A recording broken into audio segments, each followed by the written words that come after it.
નમસ્કાર, મારી Manjula Salani official YouTube ચેનલમાં આપ સૌનું હાર્દિક સ્વાગત છે. નમસ્કાર, આપની સાથે હું છું મંજુલા. નાની નાની એ બંને માસૂમ બાળકીઓ અને એ બંને માસૂમ બાળકીઓ એ માત્ર થોડા જ વર્ષ માટેની હતી. તેમાં એક બાળકીત્રો માત્ર 6 મહિના માટેની. એટલે કે બંને બાળકીઓ અને તેમના માતા પિતાએ ઘરમાં ઢોસા બનાવ્યા અને ઢોસા ખાધા બાદ આખા પરિવારની તબિયત લથડી અને તેમાંથી બે બાળકીઓનું મૃત્યુ થઈ ગયું. 4 વર્ષની મિશ્રી અને નાની એક 6 મહિનાની બાળકી, એ બંને બાળકીઓનું મૃત્યુ થઈ ગયું.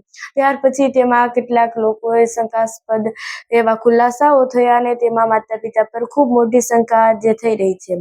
કારણ કે જ્યારે ઘરની તપાસ થઈ તે દરમિયાન મળેલી ડાયરી અને એ ડાયરીમાંથી કંઈક એવા જે ઉદાહરણો મળ્યા કે જે આપણને કહી શકે કે કદાચ આમાં માતા પિતાનો પણ હાથ હોઈ શકે છે. આના પરથી અંદાજો લગાવી રહ્યો છે કે કદાચ આમાં એ આર્થિક સંક્રમણ અથવા તો આર્થિક પરિસ્થિતિને લીધે આ બંને દીકરીઓનું મૃત્યુ થયું હોય. અને તેમાં જ્યારે માતા પિતાની તપાસ કરવામાં આવે છે અને માતા પિતાને જે FSLનો રિપોર્ટ હજુ બાકી છે, પરંતુ જે બધા લોકોને લાગી રહ્યું છે કે માતા પિતાની તપાસ થવી જોઈએ. માતા પિતાની તપાસ કરવામાં આવી છે અને માતા પિતાની તપાસ દરમિયાન શું જાણવા મળ્યું, તો તેમાંથી જાણવા મળ્યું કે માતા પિતાએ તપાસ દરમિયાન માત્ર એટલું જ કહે છે કે ઢોસામાંથી જ આ બંને દીકરીઓનું મૃત્યુ થયું છે. અને ઘણી બધી વખત તપાસ કરવામાં આવી તે પણ તેમાંથી એ જ જાણવા મળે છે અને માતા પિતા માત્ર એ જ કહે છે કે ઢોસાના લીધે જ એ બંને દીકરીઓનું મૃત્યુ થયું છે. ઘરમાં પિતાએ ઢોસાનું ખીરું લાવ્યા હતા અને તેમાં એક વખત ખીરું બનાવ્યું અને બીજી વખત ખીરું બનાવ્યું ત્યારે એ ખીરામાંથી ઢોસા બનાવ્યા. ત્યારે પછી એ ખાધા બાદ એ બંને દીકરીઓનું મૃત્યુ થયું અને માતા પિતા હતા તેમની તબિયત લથડી.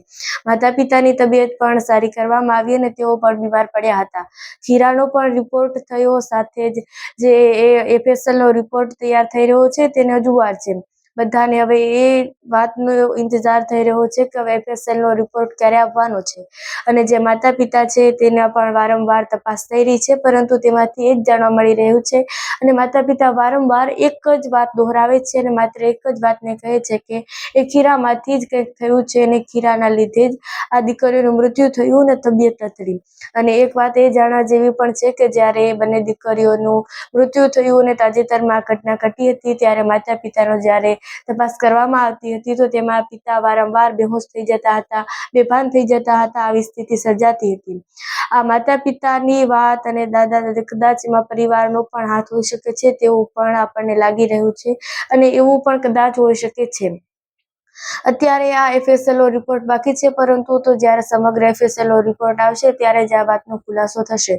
તો તમામ નવી બાબતો અમે તમારા સુધી પહોંચાડતા રહીશું. તો અમારી Manjula Salani official YouTube channel પર આવ્યા છો તો સબસ્ક્રાઈબ કરીને જ જજો. નમસ્કાર.